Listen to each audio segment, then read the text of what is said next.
This is basically a bilateral tibial nerve glide loaded with a band, or you can think about it as just a mobilization for the hamstrings. So here's what you need. You need a big, heavy band. This would be the heaviest that I use, and I usually start people with one step down from this, but you do need it to be fairly wide, a couple of inches wide, because we're actually not only looking for a solid amount of resistance, but we want the band on our skin. You'll see what I mean in a moment, and it will help add to the mobilization and increase proprioception because you'll actually feel it across your SI joints. So here's what you do.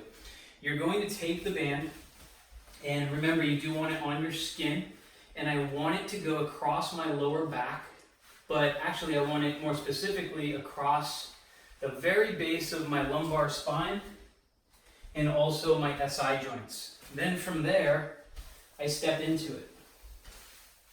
Now, you got to hang on to it with your hands, otherwise it's going to slip off.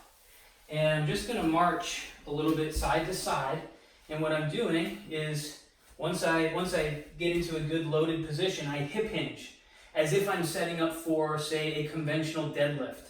And once I hip hinge, the band will stay put on my sacrum. And I can feel quite a bit of load, as if I was sitting back, preparing for a deadlift. I feel some tension on my hamstrings, and that's what we're looking for. So from here, there's a number of different things you can do.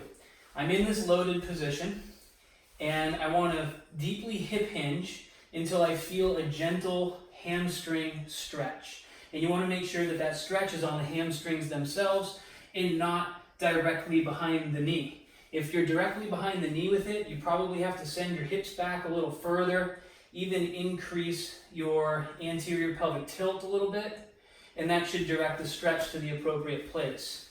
Now, if you find neural tension, that's the radiating sensation that we get with neuromechanic drills, you want to make sure that that intensity is a 3 out of 10. You don't want it to go higher than that. So, I'm in position. Here's what I do at first. I like to have my hands on something in front of me to help me balance. I send my hips back. I lengthen up nice and tall through the spine. And from here, what I can do is I can take my feet and I can internally rotate them a little, as well as my femurs. And from here, I can perform little knee circles. And I'm doing both knees at the same time. Now, when I go to the inside of the circle, I'm really pushing my hips back, loading my hamstrings, and I'm getting an awesome hamstring stretch.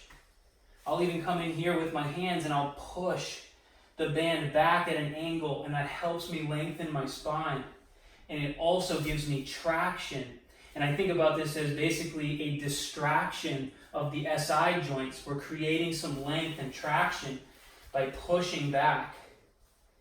And now I do my little knee circles, and I'm getting what feels like a bilateral tibial nerve glide. My neural tension is at a 3, and I can feel that as a nice sensation through my hamstrings right into the top of the gastroc. Now you can play with the foot rotations. This slight internal rotation is generally how we hit more tibial nerve. Okay? But some people are going to feel their neural tension in different rotations.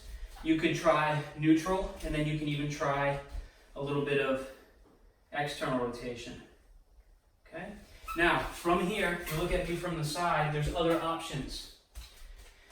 What I generally will do is I'll now try to drive this stretch or mobilization from the sacrum. And the way that I do that is I set up in the same position, and then I do small posterior and anterior tilts. And so I'm trying to be super isolated with it, still lengthening up tall. And this is a great stretch as well. And you're getting some lumbar in there too, so there's some lumbar flexion extension. That's okay. We're getting a nice distraction using this band. Take my hands, drive them back, get nice and long through the spine, and then small posterior and anterior tilts, getting a really nice mobilization through the SI joints and even into the lumbar spine. I can bias one side, okay?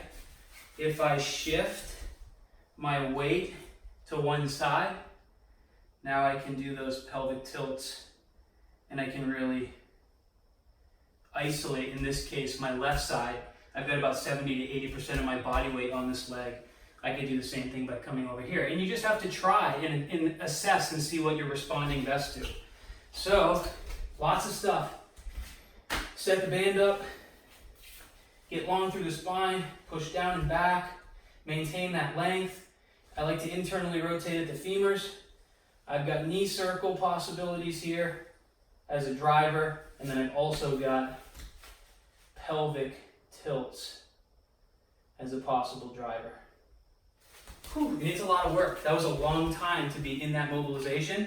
So you might do 6 or 8 different motions as a driver, then come out of it, retest, see how you're responding, play around with the different options I gave you, drive from the knees, test it, drive from the pelvis, test it, maybe bias one side, the other side, and just see what's working for you.